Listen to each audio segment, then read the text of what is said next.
start my 5th of 100 live videos, and today I'm going to do an oil painting demo. So hopefully it goes well and I don't completely mess up. Hi! So I'm going to be painting this scene here. I'm going to try and do it in under 15 minutes. So I'm going to kind of rush and go fast. I have all of my paints out here on my paper palette, and I'm going to add a little bit of linseed oil just to kind of get started. You want to start with the darker colors and then like add white and the lighter colors later. So I'm just going to lay it in. I'm trying not to push my easel off the edge of the table. Oh gosh, I haven't painted in so long. This feels good. Just that, you know, the movement of the brush in your hand. I'm going to add some other colors here. Maybe I'll even add a little bit of like, oh, who knows, a little bit of green to the sky just to give it some teal tint. The sky's usually darker as it goes higher up in the sky. And you typically want to mix your colors on your palette first. I might add a little bit of white at this point because we're getting lower in the sky. And then I'm going to bring in some of these pink clouds in here. I don't know if you can see it on the wall. I'm kind of like afraid this is going to go off the edge of the table. Oh yeah, it's right there on the edge. So I may have to hold it while I paint it. Trying not to block it here. So this is a little nerve-wracking, honestly, because I haven't done a painting in so long.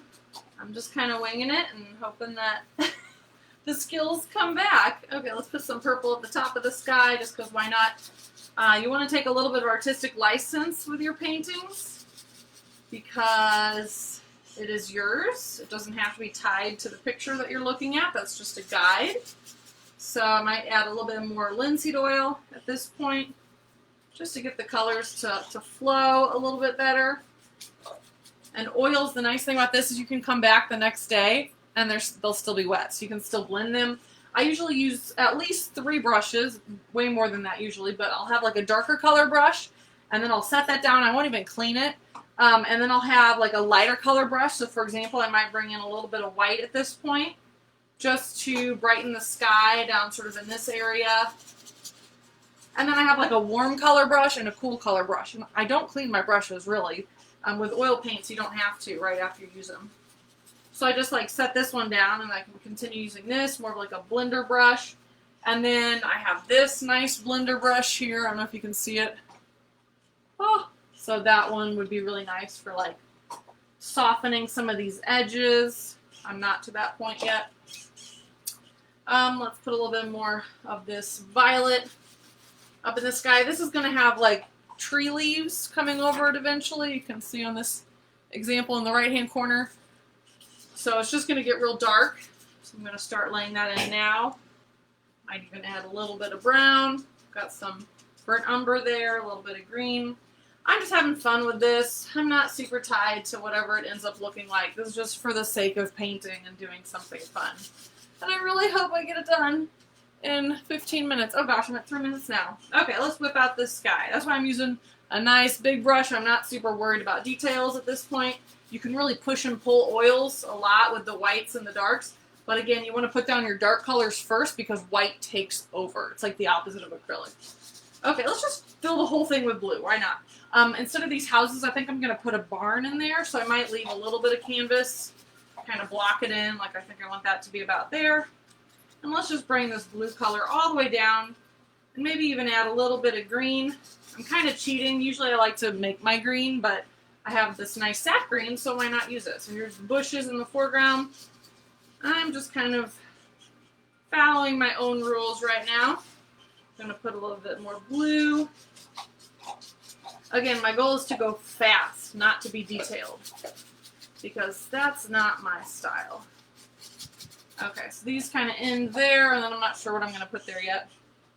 Let's block in a little bit of green over here, kind of where the sky ends. Might even need to squeeze out a little bit more blue. So far I've used the same brush for pretty much all of the sky, which is okay. I'll block in where those trees are. Maybe this will be trees, and that'll be a barn. I'm getting some nice teals right now. If you're doing an abstract, sometimes it's nice just to flip your canvas all the way over to see what it looks like with a new point of view. But this is meant to be a little bit more realistic. And it keeps wanting to fall off the table, so. Okay, now I want to bring in some of this pink color. I'm going to get a whole new brush for that. And this fan brush is really nice for doing foliage and like tree leaves. I don't know if you can see it. Oh, yeah. So I'll bring that in over the top of some of my highlights in a moment. But I want to make like a pink. So we get a little bit of the white and a little bit of the alizarin crimson. There's like a nice pink. And then I might lay in like the darker version of it first, and I just kind of want it to look very natural. So it doesn't follow a pattern. There's not just like one direction that these clouds are flowing in. So if I get the dark color down first, maybe even put a little bit more of that alizarin crimson. And I'm using a smaller brush so I can kind of have some detail. And like I said, I have not painted in a long, long while. I've been more into using photography as my creative outlet, but painting is definitely my first love. I've been painting since I was a young child. Okay, so let's lay in some of that darker color and then sort of blend it. Again, I could get like a blender brush like this and maybe soften this edge over here. And there looks like there's some lighter blue, so I might bring my other brush that I haven't cleaned yet with the blue on it and just add in some like little pockets where you can see through the clouds, you can see the sky behind. And again, skies get lighter as I go down. And I might blend this here with some of the edge of that crimson. And then I'm going to bring in some like light colors eventually. Kind of swap out. Okay, some more crimson in here. And then I'm going to bring in my highlights. So right now this is just like the shadow color. Because the sky is just very bold. And I love the shape of those clouds too. Bring it on over. So you want to paint your background first and then you layer your foreground colors over the top. So the tree branches are going to be the last thing that I do. Okay, let's go ahead and use set this on something, so I'm going to ruin my trash can lid there. Let's go ahead and use one of these nice fan brushes to add in the highlights. And this is an acrylic brush, it's not horsehair, so it's not as stiff, but it'll work. Okay, so I'm going to kind of twist my brush. I don't want any of the highlights to look like a stamp. It's not supposed to look the same in any two places, so you have to keep twisting to achieve that edge. So I'm kind of like twisting and blotting. And then if I don't like the texture that I'm getting, I can always blend it. I'm getting a lot of purple. I really want that pink color, so I might start again. I'm a big fan of making sound effects while you paint. There's kind of like an edge of color here, up there.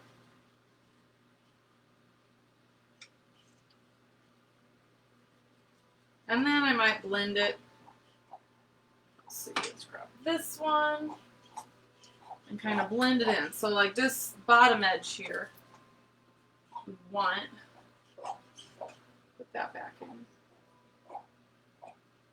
Keep it varied, but keep twisting your brush. You don't want it to look like a stamp. You want it to look like clouds. Okay, so you can kind of blend that in. This edge here, bring it down to the bottom of the sky. This will all be dark. It's also kind of hard for you to see at this angle because it's like glowing. Okay, this will be behind some more trees, but we want to bring that color and blend it in with the sky. So we just kind of catch that edge of the clouds. And again, this is like super fast painting, so it may not be as detailed as my work normally is. Get a little bit of white, brighten up this edge here. It's like a break in the clouds. The sky is really what caught my attention about this scene, so that's what I'm planning on spending most of my time on. And remember, the sky, again, is darker as it goes up. And then you bring in more white as you go lower in the sky, as you get closer to the horizon line. So I kind of remember outer space is darker, so closer to the top is closer to outer space. That's where our barn's going to go. Okay, and then kind of blend that edge. So, again, once you put white in there, it kind of takes over.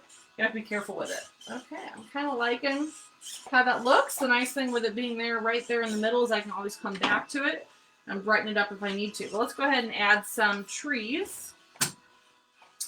Okay, so the first thing I want to do is just blot in the darker color. I'm at 10 minutes. Okay. Whew, let's see. I'm going to get my burnt umber here and my purple and really just block in where I want those trees to be. I could use a little bit of black, like lamp black at this point. Ooh, your Prussian blue is even better. Because with black, it, like white, can take over. And then it's just a very dead looking area. So you want to put some color in your black. So I like this Prussian blue. It ends up looking very, very dark. So I'm going to create a textured edge here where the trees meet the sky. And it's just all the shadow color first, because then you want to like layer the lighter colors on top of that. So I'm going to block this in, maybe add a little bit of linseed oil to make it flow, make it go faster. I can even use this old brush I used for the blue of the sky, and I could just make it like a darker shade now. Get all those other colors on there. A little bit of linseed oil, and then just really block it in. Use the edge of it to kind of tap and create like, okay, here's the edge of those trees. I don't want it to look cookie cutter. Ooh, I like that rich dark color. I don't know if you can see that on there. I'm going to need to hold this up, I think, at some point. But here's some more dark, kind of blotted in. And because the sky is behind it, it creates some nice negative space there. These bushes can kind of use some shadow color coming over it. And then I need to paint my little barn in there. I don't know what was going to be there. I guess we could just make it foliage. Okay, and then let's grab some green. Just fill in this corner. You grab a little, I haven't used this color yet. I was going to use it for my peach and I forgot. A little bit of this yellow ochre.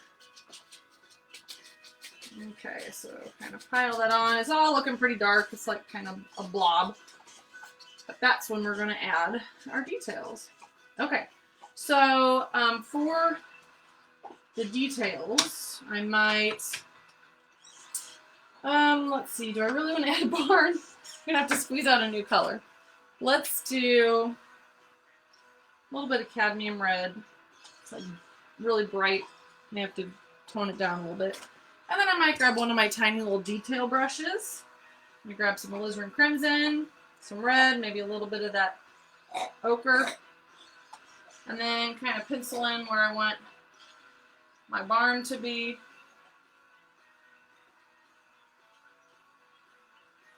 Gotta have some details on here. Alright, so one side will be lighter, and then the other side I'm going to add some shadow color to it.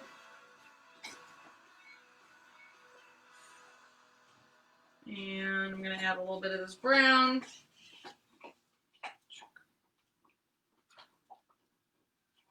Remember, the dark color goes on first, and then you can add the light color. There's the edge of my barn. I'm kind of being sloppy here. Might cover it with some leaves if I don't like it.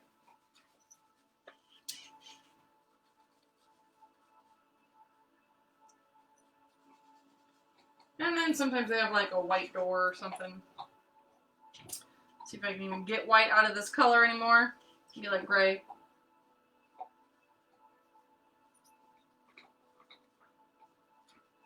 I'm adding some. I could really use a palette knife. But I didn't grab one of those. I'm just kind of adding some white, some details. Okay, I'm going to go over that with with trees. I don't like that. Okay. Here's some more of that tree color, kind of meeting the sky. You can tell I'm just sort of having fun with it. I'm not taking it too seriously. I can't even really see it from this angle. You probably can't either. 15-minute painting, that's my goal. Okay, now I'm going to take my handy dandy fan brush here and get a little bit of this lemon yellow. This would be a nice highlight color. Whoops, I just got all of it. And I'm going to add it to a little bit of this blue. Maybe add some yellow ochre in there as well. A little bit of white. Tone it down. And then my goal is to create just some details in the highlights of these trees. I'm going to get a little bit darker color. And you might want to like rotate your brush. You're kind of catching that edge where it's catching light. And you keep it varied so it's not all going in the same direction. Now this is like later at night, so it's okay for it to be a little bit darker. And this is like a bush, so I'm really going to lay in those highlights here. That's a little bit too bright. Because there's shadows and highlights, and it kind of comes across. Notice I'm rotating my fan brush so it's not all going one direction. But it kind of looks like bushes. And then I really blend it if I don't like it. There we go. So it's kind of a push and pull using different brushes. That looks like a doghouse more than a barn. I like to look at pictures before I paint something. I'm not the greatest, just painting right out of my imagination, unless it's abstract. I really like painting where there are no rules and there is no preconceived notion of what it's supposed to look like. It's just pure emotion on canvas. That's my style. But painting realistic is a great way to practice your skill, practice your craft, and build skills. So that you're, by matching something that is recognizable, it's sort of like a, not a coming of age, but one of those tasks that you have to go through in order to be like a legitimate artist. You have to be able to control your expression. Like, okay, so you can paint abstract, so what? You know, or you can paint realistic, so what? What are you trying to say with those skills? What are you trying to say with that, the ability to paint? It's more about the message behind your work versus just what it looks like. Okay, the message behind this work is I don't want to go to that barn because it doesn't look very sturdy. Okay, let's kind of cover it a little bit. Or just cover it all the way. Let's do that. How about? No barn anymore. Just a bunch of trees.